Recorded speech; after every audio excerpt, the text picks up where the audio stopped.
ആദ്യം തന്നെ നമുക്ക് ബ്രാൻഡൻ ഹാമിനുമായിട്ട് ബന്ധപ്പെട്ടിരിക്കുന്ന അപ്ഡേറ്റ് തന്നെ കവർ ചെയ്യാം. നമുക്കറിയാം മോഹൻ ബഗാൻ സൂപ്പർ ജയൻസിൽ നിന്ന് അദ്ദേഹം ക്ലബ്ബ് വിട്ടതിന് ശേഷം എല്ലാവരും പറഞ്ഞിരുന്നൊരു കാര്യമാണ് ചിലപ്പോൾ ബ്രാൻഡൻ ഹാമിൽ കേരള ബ്ലാസ്റ്റേഴ്സിലേക്കൊക്കെ വരാൻ സാധ്യതയുണ്ടത്. പക്ഷേ അങ്ങനെയൊന്നും ഇല്ല. ഒരുപക്ഷേ AFC റൂൾ ഉണ്ടായാലും ചിലപ്പോൾ അദ്ദേഹത്തെ കൊണ്ടുവന്ന് വരാം. പക്ഷേ എന്തായാലും അങ്ങനെയൊന്നും നടക്കുന്നില്ല. ബ്രാൻഡൻ ഹാമിൽ A ലീഗിലേക്ക് തിരിച്ചു പോവുകയാണ്. മെൽബൺ വിക്ടറി എന്ന് പറയുന്ന ക്ലബ്ബിൽ അദ്ദേഹം 2 വർഷത്തെ കോൺട്രാക്റ്റിൽ സൈൻ ചെയ്തിരിക്കുകയാണെന്നാണ് അറിയാൻ സാധിക്കുന്നത്. എന്തായാലും അതൊരു നല്ലൊരു ഡീലായിട്ടാണ് എനിക്ക് തോന്നുന്നത്. ഇനി അടുത്ത അപ്ഡേറ്റ് എന്ന് പറയുന്നത് തോമസ് മുള്ളറുമായിട്ട് ബന്ധപ്പെട്ടൊരു അപ്ഡേറ്റ് ആയിട്ട് നമുക്ക് എല്ലാവർക്കും അറിയാവുന്നൊരു കാര്യമാണ്. യൂറോയിൽ പരാജയപ്പെട്ട ശേഷം തോമസ് മുള്ളർ വിരമിക്കും എന്ന തരത്തിലുള്ള റൂമറുകൾ വന്നിരുന്നു.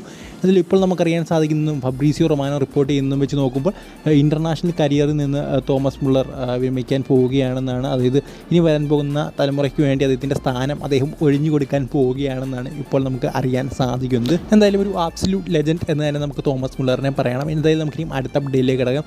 അടുത്ത അപ്ഡേറ്റ് എന്ന് പറയുന്നത് കേരള ബ്ലാസ്റ്റേഴ്സുമായിട്ട് ബന്ധപ്പെട്ട ഒരു അപ്ഡേറ്റ് ആണ്. നമുക്കറിയാം കേരള ബ്ലാസ്റ്റേഴ്സിൻ്റെ സൂപ്പർ കസ്റ്റോഡിയനാണ് സച്ചിൻ സുരേഷ് എന്ന്. എന്തായാലും സച്ചിൻ സുരേഷിൻ്റെ കഴിഞ്ഞ സീസണിൽ ഒരു പെർഫോമൻസ് സ്റ്റാറ്റ് ഇപ്പോൾ പുറത്തേക്ക് വന്നിട്ടുണ്ട്. ഇത് കേരള ബ്ലാസ്റ്റേഴ്സ് തന്നെയാണ് ഇട്ടത്.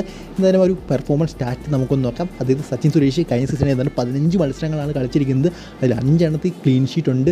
68% സേവിങ് പെർസെൻറ്റേജ് എന്ന് പറയുന്നത്. ഏതാണ്ട് 33 സേവ്സ് അദ്ദേഹം നടത്തിയിട്ടുണ്ട്. അതുപോലെ തന്നെ എടുത്തു പറയേണ്ട കാര്യം എന്ന് പറയുന്നത് 2 പെനാൽറ്റിയും അദ്ദേഹം സേവ് ചെയ്തു എന്നുള്ളതാണ്.